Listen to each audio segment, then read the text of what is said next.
मार्च में प्रारंभ हुआ लॉकडाउन, जो कि लोगों के लिए परेशानी के साथ साथ बीमारी का भी सबब बना, जिसमें पूरे देश में कई लोगों की जान चली गई और धीरे धीरे यह महामारी पूरे विश्व में फैल गई और जिसने सभी को अपनी जकड़ में ले लिया। भारत भी इससे अछूता नहीं रहा। इसमें भी काफी लोगों की जान गई और काफी लोग इस बीमारी से जूझ चुके हैं और कुछ लोग अभी भी इससे जूझ रहे हैं। लेकिन जैसे जैसे इस बीमारी का समय बढ़ता चला गया, वैसे वैसे लोगों में इसका भय भी कम होने लगा और जिस तरह से आए दिन लोगों को इस बीमारी से जूझना पड़ रहा है और संख्या में भी काफी इजाफा होता जा रहा है, लेकिन फिर भी आम लोग इस बीमारी को अब गंभीरता से नहीं ले रहे हैं और ना ही सोशल डिस्टेंसिंग का पालन कर रहे हैं। चाहे आप बाजारों का भ्रमण करें तो वह अब नजर नहीं आती है। आम दुकानदार भी दुकानदारी में व्यस्त हो चुका है और बाजारों में भी लोग बाग सोशल डिस्टेंसिंग का पूर्ण रूप से भूलते जा रहे हैं, जिसका परिणाम ये है कि इसमें काफी इजाफा हो गया है। परंतु ये बीमारी आगे कितना समय लेगी सही होने में, ये किसी को नहीं पता। उसके बावजूद भी लोग बागों पर इसका कोई भी प्रभाव नहीं दिखाई दे रहा है। वैसा ही हमने बलदेव के बाजारों में देखा, मुख्य चौराहों पर देखा, जहां पर लोग बाग सोशल डिस्टेंसिंग को बिल्कुल नकारते हुए अपने रोजमर्रा के काम में लगे हुए थे और बाजारों में सिर्फ सोशल डिस्टेंसिंग विना सैनिटाइजर कुछ भी दुकानदारों के पास देखा नहीं जाता, जिस कारण इस बीमारी ने अपने और भी पैर पसार लिए हैं। इस संबंध में जब हमने एसीएमओ डॉक्टर राजीव गुप्ता से बात की तो उन्होंने बताया कि बीमारी आने वाले समय में और भी बढ़ेगी। अगर लोगों ने सोशल डिस्टेंसिंग को नहीं अपनाया तो इसके आगे बहुत ही परिणाम खतरनाक हो सकता है। देखने वाली बात यह है कि इतना सब कुछ होने के बावजूद क्या आम जनमानस इस बीमारी से लड़ने के लिए खुद को सोशल डिस्टेंसिंग और सरकार द्वारा गाइडलाइन जो दी गई है वे उन पर अमल करता है या नहीं।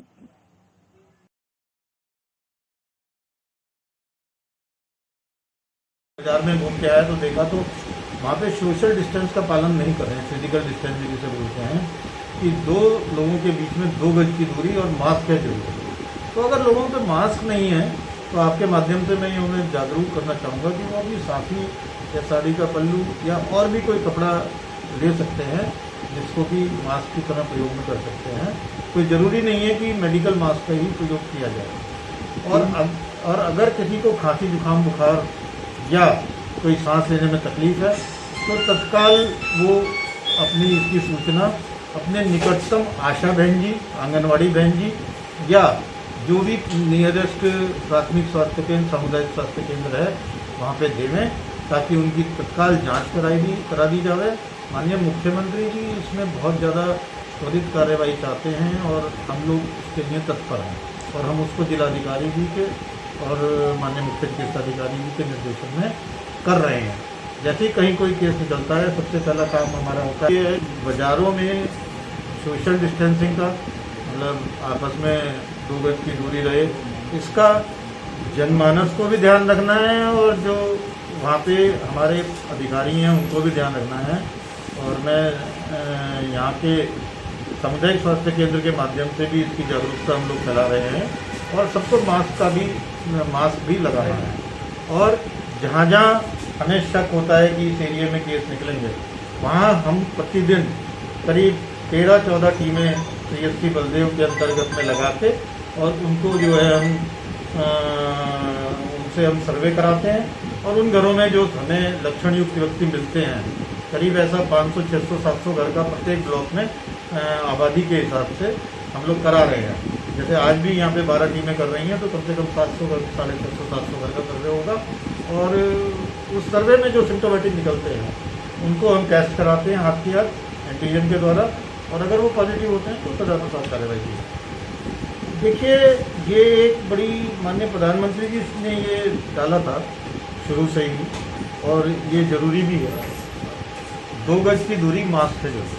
अगर 2 गज की दूरी लोग आपस में मैनेज कर लें और मास्क लगा लें तो ये इन्फेक्शन इतनी तेज़ी से स्प्रेड नहीं करेगा, रुक जाएगा।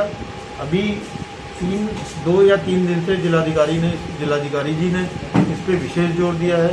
माननीय मुख्य चिकित्साधिकारी जी के अभी जो 24 घंटे गए हैं उसमें मात्र 28 केस निकले हैं, जबकि उससे पहले वाले 24 घंटे में 72 केस थे। और मैं समझता हूँ आने वाले 1-2 दिन में हम इन केसों को कंट्रोल कर लेंगे। 1 हफ्ते के अंदर अंदर हम इन्हें और ले आएंगे, कम ले आएंगे। देखिए, केसों से चिंता नहीं करनी सरकार के निर्देशन में, जैसा कि सरकार के द्वारा जीओ पारित किया गया, एक पेड आइसोलेशन हमने बनाया है और उस पेड आइसोलेशन में जो सरकारी नियम है उसके अनुसार कार्य किया जा रहा है। लोगों को बेहतर चिकित्सीय सुविधाएं देने के साथ साथ रहने की भी बेहतर सुविधाएं दी जा रही है।